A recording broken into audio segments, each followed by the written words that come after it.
คือปกติแล้วอะเวลาเราทำกาแฟใช่ปะต้องดาวอินยังไงคือวันนี้ผมมีกาแฟที่ต้องเทสแล้วก็ดาวอินก็คือเป็นเอธิโอเปียโบนาเป็นเอธิโอเปียวอชซีดาม่า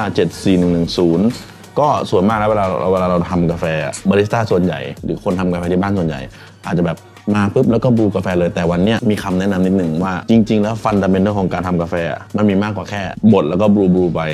วันนี้เราจะมาโฟกัสกับการทำกาแฟ 12.5 กรัมแล้วก็คัพปิ้งกาแฟความหมายของคัพปิ้งกาแฟก็คือคัพไปเพื่ออะไรคัพทำไมเนาะถ้าเกิดคัพปิ้งกาแฟไปก่อนเนี่ยมันจะได้ potential เราจะเห็น potential ของกาแฟจะได้กลิ่นของกาแฟก่อนแล้วก็จะได้รับรู้รสของกาแฟโดยที่ไม่ผ่านกระดาษถ้วยคัพปิ้งเป็นถ้วยของ TTC Triton Twist Cup ก็คือเป็นถ้วยคัพปิ้งใหม่ที่ออกแบบโดยอาจารย์เจคก็คืออาจารย์ฉันเองจะซื้อได้เดือน 7 นะครับเพราะว่าสั่งมาแล้วเป็นของโลโก้ Blue Boy The One and Only คืองี้ถ้วยคัพปิ้งอันเนี้ยก็คือตรงกลางเนี่ยนูนขึ้นมาคนที่ทำกาแฟไม่เป็นใช่ไหมหรือไม่เคยทำคัพปิ้งกาแฟเราก็ไม่รู้จะเทยังไงตอนนี้มันหมดปัญหานั้นแล้วเราก็เทน้ำไปตรงกลางน้ำก็จะหมุนเองก็คือบดคัพปิ้งกาแฟเนี่ยถ้าเป็นคอมบานันเต้เนี่ยก็ประมาณ24คลิกถ้าเป็น EK ก็เบอร์ประมาณสัก11ถึง12เป็นเบอร์ธรรมดาถ้าเป็นเตอร์กิชเบอร์ประมาณเท่า13ถึง14ได้กาแฟที่เราใช้คัพปิ้งในวันนี้ก็คือ 12.9 กรัมอย่างแรกก็คือเราดมกาแฟก่อนคือเราทำอยู่บ้านไงไม่ได้ทำในห้องแลบไม่ได้ทำแบบเป็นเหมือนผู้ตรวจการคือเราแค่ดมอย่างแรกคือกลิ่นหอมหวานเราก็มาดูเทสโน้ตก่อนเขาบอกว่าเบอร์รี่เอพิคอตฮันนี่สวีทไวท์ทีดีมาดมขวัญใจไม่ยกวันนี้ฮันนี่นะฮันนี่แล้วก็สวีทแล้วก็เบอร์รี่เบาๆฉะนั้นอันนี้ก็คือกลิ่นเบื้องต้นทีนี้เราก็มาอ่านเทสโน้ตเนี่ยเราจะเห็นแล้วมีเบอร์รี่มีเอพิคอตมีฮันนี่แล้วก็สวีทไวท์ทีส่วนตัวถือว่าคือแค่กลิ่นก็หอมแล้วไม่ได้มีกลิ่นอ่อนเกินไปไม่ได้มีกลิ่นขมน้ำอุณหภูมิในการทำคัพปิ้งส่วนมากเวลาผมทำเนี่ยอยู่ที่ประมาณ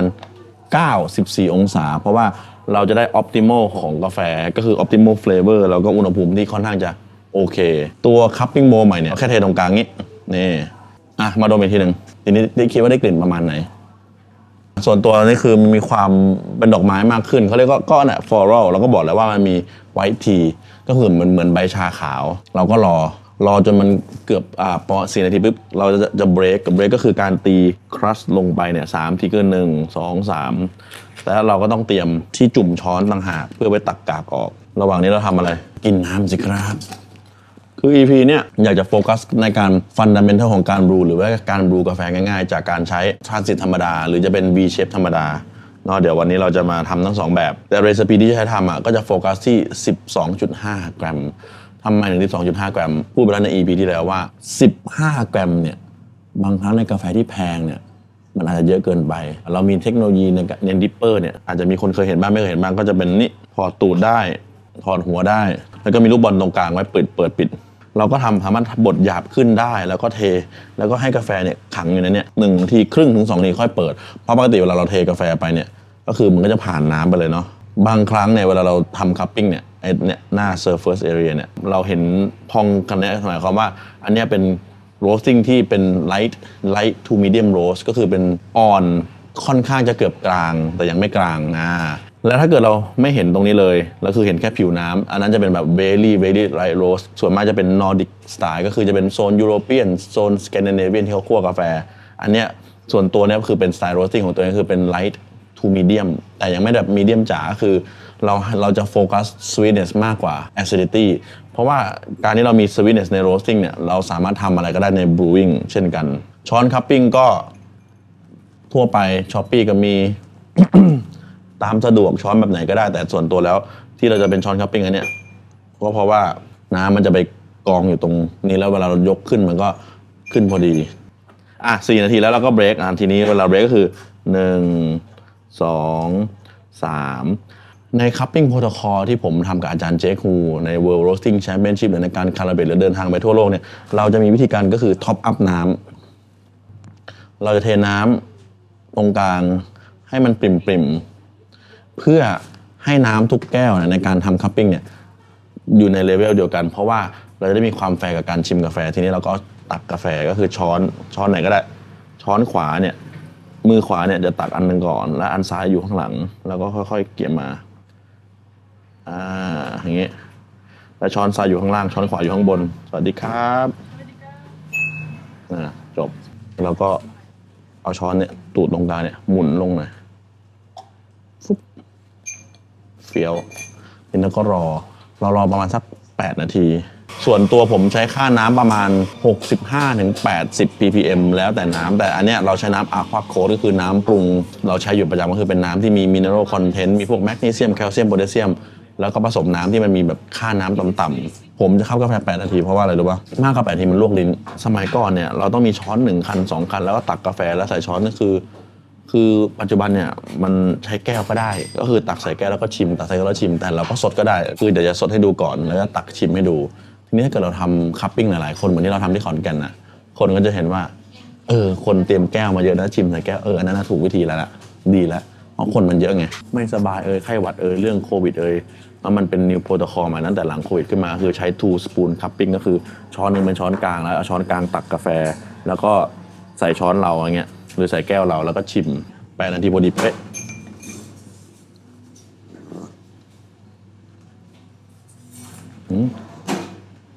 อร่อยเบอร์รี่เอพิคอตฮันนี่สวีทไวท์ทีคืออย่างแรกเลยก็คือในคัพปิ้งเนี่ยรสชาติค่อนข้างจะอินเทนส์เพราะว่ามันเป็นโรสติ้งไม่ได้ทำเพื่อคัพปิ้งแต่มาทำเพื่อบูวิ่งฉะนั้นเราจะชิมแบบคัพปิ้งสไตล์ดูเสียงจะดังเปล่าวะจัดซะหน่อยนะแล้วก็ใส่อย่างนี้ในคัพปิ้งเนี่ยในการซดเนี่ยค่อนข้างจะหอมแล้วก็หวานก็คือเป็นเอพริคอตเป็นฮันนี่เป็นไวท์ทีโผล่ขึ้นมาทีเนี้ยเนื่องว่าเรารู้แล้วเนี่ยคัพปิ้งรสชาติประมาณนี้แล้วเราจะทรานส์ฟอร์มรสชาติเนี่ยให้เข้ามาในถ้วยกาแฟยังไงเราก็มาทำกันเลยแล้วกันคอมมานเต้ประมาณ22 กริกใช้กาแฟ 12.5 กรัมแต่วันเนี้ยเรามีตัวช่วยก็คือเรามีสเกลอัลตราโกกิที่ stimulate เป็นแอปฟันดัมเมนทัลของการทำกาแฟก็คือเราเป่าซิลเวอร์สกินออกก่อนคือกาแฟเนี่ยเป็นที่เป็นวอชจะมีซิลเวอร์สกินเยอะฉะนั้นก็เป่าออกหน่อยนึงนะคนจะเห็นซิลเวอร์สกินเยอะใช่ไหมเป่าออกนิดนึงการที่ผมเนี่ยใช้ตัวโดเซอร์เนี่ยเพราะว่าอะไรรู้ป่ะคือถ้าเกิดเราเทจากอันเนี้ยเทลงไปมันก็จะกลายเป็นกลุ่มก้อนแต่ถ้าเราค่อยๆเทค่อยๆหยอดเนี่ยมันจะไม่เป็นกลุ่มก้อนขนาดนั้นฉะนั้นก็ประมาณนี้อุณหภูมิที่บลูจะใช้94 องศาในการบลูรีแคปวันนี้เรากำลังทำกาแฟตัวชื่อว่าเอธิโอเปียโบนาอยู่ไอตัวอัลต้าโกกิเนี่ยมันจะน้ำหนักเข้าแล้วน้ำหนักออกฉะนั้นเราก็จะกดสตาร์ทปุ๊บทีนี้เราก็เริ่มเท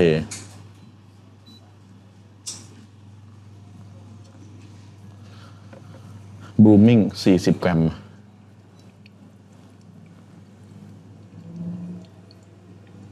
สติมูลเลตได้เลยนี่บลูมิ่ง40 กรัมก็คือเป็นเรโช1:3ก็คือกาแฟ 12.5 เข้าบูมมิ่งก็คือ40 ml ก็กลายเป็นเรโชต่อ 1.3 ในช่วงต้นคือการบลูกาแฟในช่วงต้นในบลูมมิ่งเนี่ยก็คือทำให้ผิวกาแฟเนี่ยนิ่มเพื่อจะรอการ extraction ในรอบต่อไป35 วินาทีผมจะเทอีก40 ml ก็จะกลายเป็น80อันนี้ก็เรียกว่าปัวหนึ่ง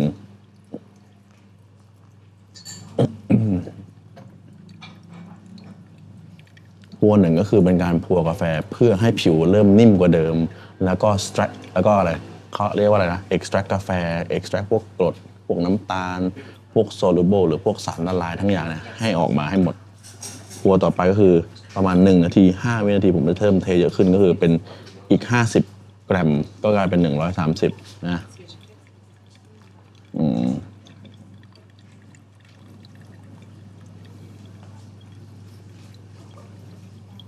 อันนี้ก็เป็นพัว3พัว4อันนี้พัว1พัว2พัว1พัว2พัว2พัว3จะเทอีก20เป็น160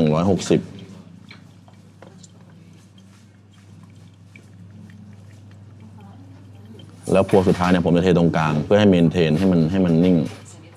ให้เข้าเป็นเรโช1:15.5 เข้าแล้วก็พอผมต้องการ1:11.5 ออกระหว่างนี้เราก็ลืมชิมปิดวาล์วนี่คือกราฟแต่เดี๋ยวจะส่งไปให้ไอซ์เพราะว่านี่คือสกรีนเรคคอร์ดิ้งทุกคนจะได้เห็นว่ากาแฟเป็นยังไงทีเนี้ยถึงเวลาคือชิมแก้วที่ชิมก็คือแก้วเป็นเอสเปรสโซ่นี่แวร์คนอื่นเขาทำงานกันอยู่แล้วก็มีแค่ตากล้องเราเนี่ยแหละที่ชิมกาแฟกับเราได้ซึ่งตากล้องเราก็ทำกาแฟเป็นนิดหน่อยเป็นเจ้าของร้านกาแฟเดี๋ยวจะให้ไอซ์ชิมในตัวคัพปิ้งความใกล้เคียงมันถือว่าใกล้เคียงกันมาก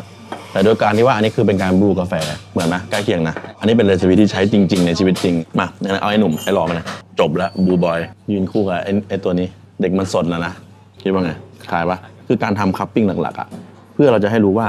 อ๋อกาแฟที่เราบรูมามันมีรสชาติเหมือนคัพปิ้งนะเพราะคัพปิ้งมันไม่ได้มีอะไรมาคอนแทมิเนตไม่ได้มีเรื่องกระดาษไม่มีเรื่องการเทไม่มีเรื่องแรงน้ำไม่มีเรื่องดิปเปอร์ไม่มีเรื่องอุณหภูมิจิปาถะเราจะได้รสชาติจริงๆของกาแฟตัวนั้นแล้วเราจะ transform รสชาติเนี่ยหรือทำให้มันดีกว่าเดิมอะยังไงในการทำ brewing ส่วนมากลูกค้าที่ซื้อกาแฟกลับไปบ้านใช่ปะคือบรูกาแฟเลยแต่ลูกค้าลืมอย่างหนึ่งคือว่าจริงๆแล้วการฟันดัมเมนต์ของการทำกาแฟคือคัพปิ้งเราได้ชิมตอนอุ่นตอนร้อนตอนเย็นทีนี้พอเราบรูกาแฟมาเรายิ่งทำข้างๆกันอะยิ่งรสชาติคล้ายๆคลึงกันอะ EP เนี่ยอยากให้ทุกคนอะได้เรียนรู้เรื่องการทำคัพปิ้งไปหนึ่งแก้วแล้วก็บรู1 แก้วพร้อมกันแล้วเราจะกินยังไงหมดนะวิธีก็คือดิปเปอร์กระดาษถ้วยคัพปิ้งเอาช้อนคนเราก็ได้กาแฟอีก1 แก้วทีนี้เราก็ใส่ทัมเบอร์ใส่ตัวนี่ทัมเบอร์ซื้อได้ที่ Yellow Stuff BKK นะครับสักชื่อได้ด้วยนี่ขอโฆษณาของเขาหน่อยคือ Yellow Stuff เนี่ยเอาของเฟลโลเป็นเหมือน Authorized Dealer ของเฟลโลแล้วก็ค่อนข้างจะแบบคือเป็นอันที่ผมเอาไปในทั่วประเทศแล้วก็ทั่วโลกนะทีนี้อันนี้คือจบแล้วง่ายๆเลยทีนี้เรามาชิมดูที่ว่าหลังจากเรากรองมาเสร็จแล้วเรามาชิมดูว่ารสชาติจะต่างกันประมาณไหนด้วยการที่มันแช่มานานมากแล้วเป็น15 นาทีมันเลยรสชาติมันเลยอินเทนส์ขึ้นแต่พอผ่านการกรองมามันก็บางขึ้นกว่าเมื่อกี้เยอะเลยมาอันถัดไปการบรูกาแฟในโดยการที่ไม่ใช้พวกอุปกรณ์แบบตัวไฮบริดอะไรก็คือเป็นการทำกาแฟใน V shape ปกติเนี่ยคนทำกาแฟเขาก็จะแบบว่าโอ้ต้องบรูกาแฟอย่างนั้นอย่างนี้คืออย่างแรกเลยต้อง enjoy ต้องชอบทำกาแฟต้องมีความสุขในการทำกาแฟส่วนตัวแล้วนี่ผมเนี่ยชอบทำกาแฟไม่งั้นคงไม่ตั้งชื่อว่า Blue Boy หรอกฉะนั้นทำกาแฟเนี่ยเราจะไม่ใช้แอปไม่ใช่อะไรก็คือใช้แค่กระดาษแล้วก็ล้างน้ำให้สะอาดแต่เราจะใช้กาแฟตัวเดิมเนาะเอธิโอเปียตัวเดิมเบอร์บทเดิมทุกอย่างเหมือนเดิม Fundamental ก็คือ let's enjoy คือการทำกาแฟง่ายๆเลยคือ1ล้างกระดาษให้ดีใช้น้ำร้อนล้างกระดาษเพราะว่าบางครั้งเนี่ยมันมีกลิ่นกระดาษติดมาเป็นได้บางคนอาจจะบอกโอ๊ยไม่ล้างหรอกเคยเห็นแบบใน YouTube คลิปนั้นคลิปนี้เขาไม่ล้างผมทำกาแฟมาเข้าปีที่10นิดๆเผื่อ10 กว่าอยู่ในการแข่งขันทั่วโลกโค้ชให้คนหลายๆประเทศผมไม่เคยเห็นแชมป์โลกคนไหนไม่ล้างกระดาษฉะนั้นอย่าลืมล้างกระดาษนะจ๊ะอันที่2ซิลเวอร์สกินเนี่ยสามารถทำให้กาแฟมีรสชาติบิทเทอร์เนสได้ก็คือซิลเวอร์สกินเนี่ยมันจะเป็นเหมือนอะไรที่มันปกป้องเมล็ดกาแฟก่อนที่พวกสารเคมีหรือพวกกรดที่มันจะเข้าไปก็คือในการเจริญเติบโตเนี่ยซิลเวอร์สกินมันจะเป็นเหมือนเกราะป้องกันเมล็ดกาแฟกรีนบีนฉะนั้นในซิลเวอร์สกินเนี่ยจะมีความเค็มกับความฝาดอยู่แต่ถามว่ามันมีความหวานน้ำตาลไม่มีแหละแต่ผมเชื่อผมดิไปเอาซิลเวอร์สกินมารวมกันแล้วต้มดูหรือไม่ก็ทำแช่กาแฟดูซิว่ามันจะขมไหมมันจะฝาดไหมฝาดแล้วก็ขมแต่ถามแน่ๆมันมีความหวานแน่นอนกาแฟที่บรูก็จะใช้เป็นกาแฟเหมือนเดิมก็คือ 12.5 กรัมเรชิโอ1:15.5 เข้า1:11.5 ออกเป็นฟิลเตอร์ร้อนเป็นกาแฟมาจากเอธิโอเปียเราทำง่ายๆเลยคือทำ4 ปัวก็จะเป็น30แล้วก็ประมาณสัก40 กว่าปัวสุดท้ายก็เป็นรวมทั้งหมดเป็น5 พวงง่ายๆสำหรับเป็นฟิลเตอร์เป็นกาแฟแบบโคนเชฟอย่างแรกก็คือบลูมิ่งแล้วเทตรงกลางใช่ปะแล้วก็ค่อยๆวนออกไปให้กาแฟเปียกทั่วถึงอันนี้ขอใช้ก็อันนี้ประมาณสัก35 ml แล้วกันดมนิดนึงการที่เราดมเนี่ยเพื่อจะได้กลิ่นเราจะได้รู้ว่ารสชาติกับไอ้กลิ่นเนี่ยมันเป็นกลิ่นหอมหรือกลิ่นขมกลิ่นหอมเราดมก็จะหอมกลิ่นขมยังไงเราดมไปเราก็จะไม่เขาเรียกเป็นกลิ่นที่เราไม่ชอบอ่ะนี่เราก็รอแป๊บหนึ่ง30 วินาทีเราก็เริ่มจากตรงกลางเหมือนเดิม30 วินาทีเทอีก35 ml ในเมื่อเราเริ่ม35เราก็ไป35ต่อปัว1แล้วมาจบตรงกลางทีนี้เราก็เห็นแล้วแก๊สมันพองก็คือปัวแรกทำให้ผิวนิ่มปัวที่2ก็คือทำให้ผิวนิ่มกว่าเดิมแล้วก็จะได้สามารถ extract กาแฟได้เพิ่มขึ้นเราไม่ได้รีบถ้าเราเทน้ำเยอะเกินไปผิวมันยังแข็งอยู่ผิวมันแข็งน้ำก็จะผ่านไปเลยฉะนั้นเราต้องค่อยๆอะไรเหมือนนวดเขาให้มันนิ่มทีนี้ปัว2เทอีก35 ml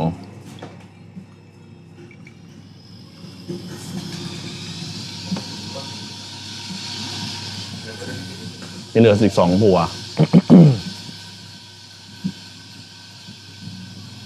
ทีนี้ตอนนี้เราจะไม่ให้กาแฟแห้งเกินไปละหัวนี้เราเทช้าหน่อยแล้วเทตรงกลางแล้วค่อยๆวนออกให้ดูให้ถึง150 ml เราเริ่มเห็นแล้วใช่ไหมว่าฟองเนี่ยมันเริ่มบางก็คือ CO2 คาร์บอนไดออกไซด์เนี่ยมันเริ่มระเหยไปเยอะหัวสุดท้ายผมจะเทตรงกลางเบาๆให้ถึง1:15.5ก็คือ194กาแฟที่ต้องการให้มันออกของวันนี้ก็คือเป็น144 กรัมเอาท์เรามาชิมกันโอ้อร่อยเหมือนเดิมกับแก้วเมื่อกี้เป๊ะวันนี้ลูกค้าสั่งกาแฟอะไรเอ่ยปางขอนฟลอรัลอันนึงแล้วก็กาแฟเอสเมอรัลดาอันนึงเราทำเหมือนกันการทำกาแฟ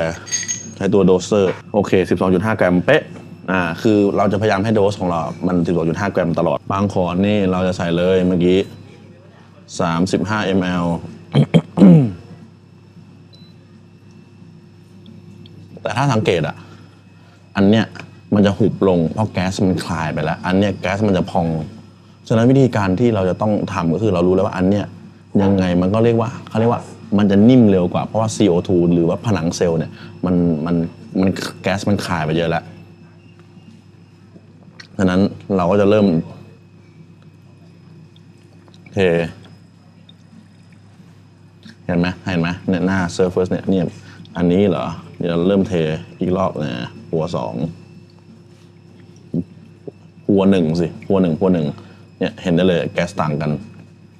ส่วนอันตัวเนี่ยผมก็จะปิดวาล์วแล้วคือเราจะใช้ไฮบริดซิสเต็มที่เรามีปิดวาล์วแล้วก็แช่เขาไว้ให้เขาดึงรสชาติของเขามาเองก็เป็น1:15ไปเลยส่วนอันเนี้ยเราก็จะค่อยๆนวดเขาเพื่อให้เขาคลายแก๊สเพราะว่าอะไรรู้ปะเพราะถ้าเกิดเรากักน้ำไปเลยตั้งแต่แรกเหมือนตัวปางขอนเนี่ยไอสารที่มันควรจะระเหยคือคาร์บอนไดออกไซด์ที่มันจะระเหยเนี่ยมันก็จะละลายมันก็ทำให้กาแฟเราค่อนข้างจะมีความฝาดความขมแล้วก็ความเขียว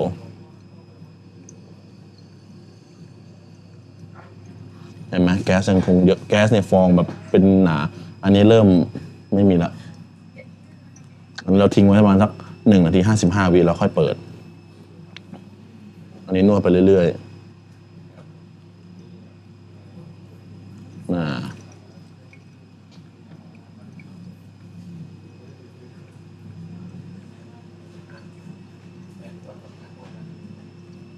ฟับจบอันนี้คือเป็นฟิลเตอร์เย็นฉะนั้นผมต้องการแค่1:10.5 เอาท์ส่วนอันนี้เปิดได้เลยอันนี้ก็ต้องการ1:10.5 เอาท์เหมือนกันเห็นไหมน้ำก็จะไหลพุ่งพรวดแต่ก่อนอื่นก็คือต้องชิมยังไงเราก็ต้องชิมคือท้ายสุดแล้ววิดีโออันเนี้ยอยากจะให้คนเข้าใจว่าทำกาแฟมันไม่ได้เป็นเรื่องที่ยากหรือที่ง่ายขนาดนั้นมันก็จะมีเรื่องวิทยาศาสตร์เรื่องอุณหภูมิน้ำเรื่องการใช้กระดาษเรื่องการใช้กรองน้ำแต่สำคัญก็คือเราต้องเข้าใจก่อนว่าบางครั้งคนที่ทำที่บ้านหรือแม้กระทั่งบาริสต้าบางคนเนี่ยไม่ได้คัพปิ้งคือส่วนตัวผมกาแฟทุกตัวก่อนที่จะมาที่ร้านหรือก่อนที่จะให้พนักงานบรูกาแฟเราต้องผ่านการทำเขาเรียกว่าคัพปิ้งก่อนก็คือเทสกาแฟในการคัพปิ้งโบว์ก็คือตัวถ้วยนี้พอเราคัพปิ้งเสร็จปุ๊บแล้วเราบรูกาแฟทีนี้เราก็รู้แล้วอ๋อกาแฟตัวเนี้ย potential ของกาแฟตัวเนี้ยมันประมาณนี้เราบรูออกมารสชาติมันประมาณนี้ก็คือรสชาติมันไม่ได้ห่างกันมากมันไม่ได้แย่มันไม่ได้ดีกว่ากันเกินไปแต่สิ่งที่สำคัญก็คือมันคล้ายคลึงกันคือนั่นคือ ultimate goal เราคัพกาแฟมาแล้วก็แบบขมฝาดเขียวอันนั้นต่อให้เราบรูเก่งขนาดไหนมันก็ยังคงมีความขมความฝาดความเขียวอยู่เนาะมันก็จะกลายไปว่าอันนี้ก็จะเป็นปัญหาจากเรื่อง roasting นะจากโรงคั่วที่เราซื้อหรือกาแฟที่เราคั่วมันจะ trace กลับไปเรื่องแต่เรื่องแต่ต้นน้ำจนมาถึงคนคั่วจนมาถึงคนบรูแต่เราจะรู้ได้ว่ากาแฟที่ดีมันจะเป็นยังไงเราทำในคัพปิ้งโบว์เราทำในคัพปิ้งโบว์ปุ๊บเราจะรู้เลยว่าอ๋อกาแฟโรงคั่วเนี่ยค่อนข้างจะโอเคเลยนะรีแคปก็คือกาแฟ 12.9 กรัมน้ำเนี่ยประมาณ190 ถึง 200 ml ก็คือในถ้วยนี้พอดีเป๊ะใครอยากได้ถ้วยนี้รอแป๊บหนึ่งหรือใช้ถ้วยคัพปิ้งโบว์ของ